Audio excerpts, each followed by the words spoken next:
The Septuagint, Sirach Chapter 45. And he brought out of him a merciful man which found favor in the sight of all flesh, even Moses, beloved of God and men, whose memorial is blessed. He made him like to the glorious saints, and magnified him, so that his enemies stood in fear of him. By his words he caused the wonders to cease, and he made him glorious in the sight of kings, and gave him a commandment for his people, and showed him part of his glory.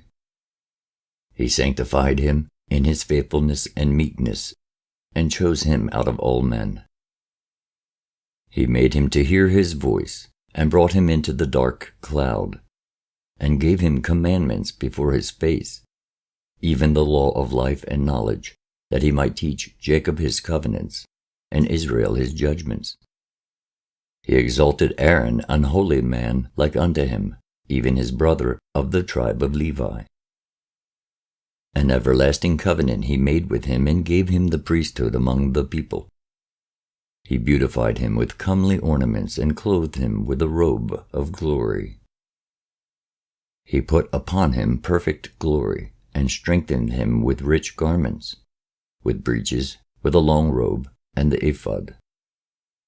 And he compassed him with pomegranates, and with many golden bells round about, that as he went there might be a sound, and a noise made that might be heard in the temple, for a memorial to the children of his people. With an holy garment, with gold and blue silk and purple, the work of the embroiderer, with a breastplate of judgment, and with Urim and Thummim, with twisted scarlet, the work of the cunning workman, with precious stones graven like seals and set in gold, the work of the jeweler, with a writing engraved for a memorial after the number of the tribes of Israel. He set a crown of gold upon the mitre, wherein was engraved holiness, an ornament of honor, a costly work, the desires of the eyes goodly and beautiful. Before him there was none such, neither did ever any stranger put them on, but only his children and his children's children perpetually. Their sacrifices shall be wholly consumed every day twice continually. Moses consecrated him and anointed him with holy oil. This was appointed unto him by an everlasting covenant, and to his seed, so long as the heavens should remain, that they should minister unto him, and execute the office of the priesthood, and bless the people in his name. He chose him out of all men living to offer sacrifices to the Lord, incense and a sweet savor, for a memorial to make reconciliation for his people. He gave unto him his commandments and authority in the statutes of judgments, that he should teach Jacob the testimonies and inform Israel in his laws. Strangers conspired together against him, and maligned him in the wilderness, even the men that were of Dathan's in Abiram's side, and the congregation of Kor with fury and wrath. This the Lord saw, and it displeased him, and in his wrathful indignation were they consumed. He did wonders upon them to consume them with the fiery flame.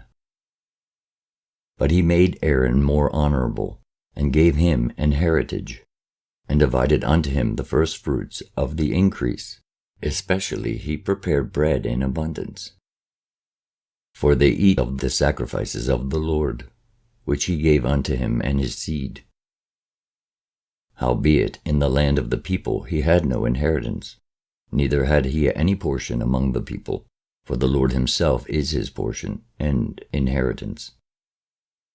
The third in glory is Phinehas, the son of Eleazar, because he had zeal in the fear of the Lord, and stood up with good courage of heart, when the people were turned back, and made reconciliation for Israel. Therefore was there a covenant of peace made with him, that he should be the chief of the sanctuary and of his people, and that he and his posterity should have the dignity of the priesthood forever. According to the covenant made with David son of Jesse, of the tribe of Judah, that the inheritance of the king should be to his posterity alone. So the inheritance of Aaron should also be unto his seed. God give you wisdom in your heart to judge his people in righteousness, that their good things be not abolished, and that their glory may endure forever.